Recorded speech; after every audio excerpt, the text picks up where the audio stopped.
Look, starting a family business is literally the highest form of wealth. You can start a business individually, you can do a partner, you can do a collaboration, but actually forming a family business, there's nothing higher than that, because then eventually you'll start creating family offices, right? But I want you to focus on the family business today. So in this video, where I'm going to show you exactly step by step on how to create a family business from scratch, okay? So let's go ahead and get right into it. I'm going to bring my laptop out, my iPad out, excuse me, and we're going to talk about exactly how to build a family business. All right, so how this works is we're going to break this down into a couple phases. Okay, we're going to break this down into a couple phases. Phase number one, we're going to actually call this phase 0. Okay, the name of this phase is called Genesis. Okay, this is the name of this phase. What you're gonna do in phase 0 is your job is to actually get results. It's that simple. Get your family trust, get your life insurance policy, create businesses, and put them together like we just explained in my recent videos. This is exactly what I want you all to do first. Get the results first, because let's be real, when it comes to families, they don't really trust you unless you got it first. And so we got to actually come together and get it first. And another thing, right? If you go to your family and actually do it, and they see that you have made 6 figures or millions of dollars, or you have 6 figures to millions of dollars in your family bank already, then they're more inclined to join in on the action. Okay, so that's phase 0. Phase number 1, right? This is where we start getting into the expansion phase.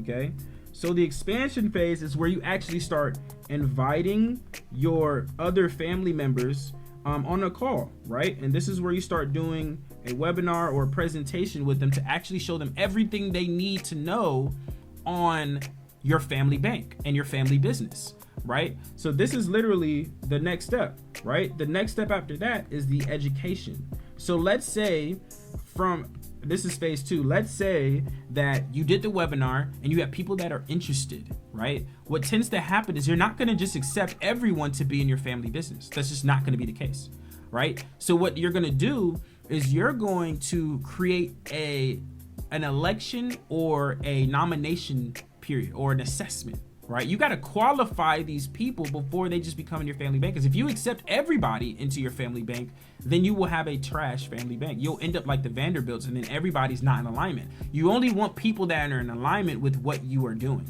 Okay, that's what you want. All right, so when you do that, when let's say they pass the assessment, they do everything they're supposed to do, now you want to educate them on financial literacy, because they may be hyped, but they now need to know the information, right? And so this is where you start getting them into your course, or you have them read some books. This is actually not just a regular course. This is your family course, something that you have created, also a part of phase 0. And this is something that, of course, we give to our mentees so they have all of this info.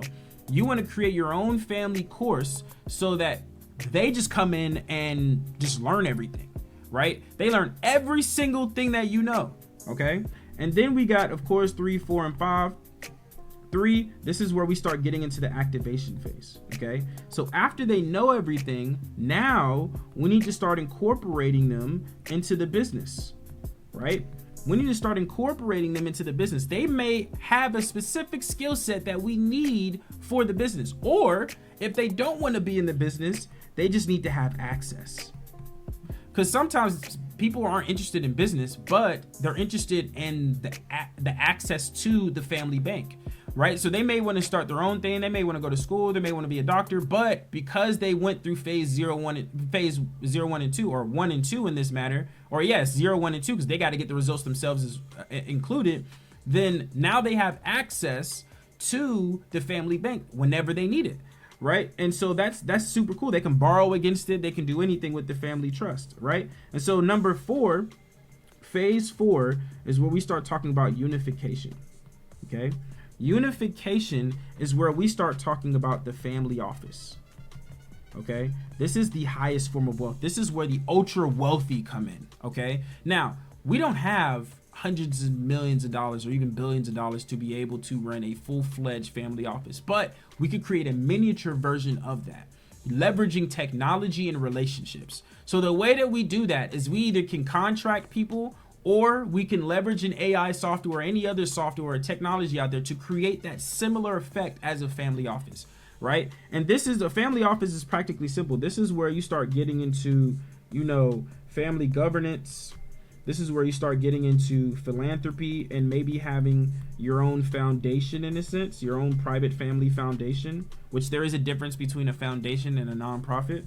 And or you may have like a success plan, right? You may have a wealth advisor or wealth management, right? Somebody has to manage your assets and plenty other things. There's other things as well. I'm just going to put etc. There's plenty other things that go into the family office, but these are all things that will be in place by this time, right? And then phase 5 is where you start getting into legacy, right? Legacy is really cool because this is where we start talking about sustainability, right? We want to actually sustain the wealth throughout generations. And in order for them to do that, we just have to repeat this entire process over and over and over again. So this system here, this is what we like to call the legacy blueprint, right? This is the legacy blueprint.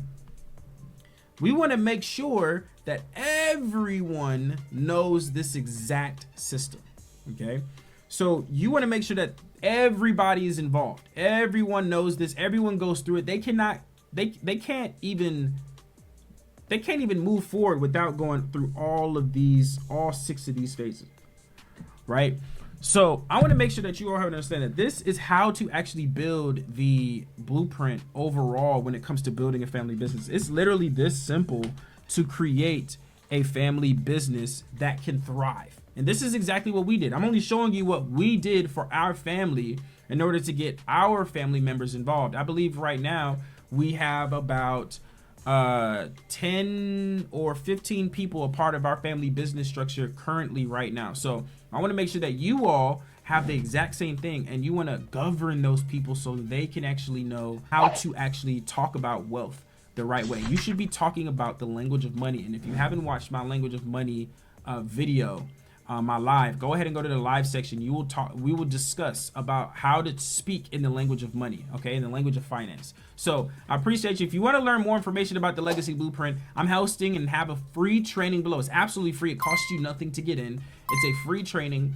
Go ahead, watch the video. It'll literally change your entire life on exactly how to, it'll change everything about what you think in your head, and you'll start thinking bigger. And that's the key thing, is to start thinking bigger. So I hope that this gave you some value, and I will see you in the next video. Peace.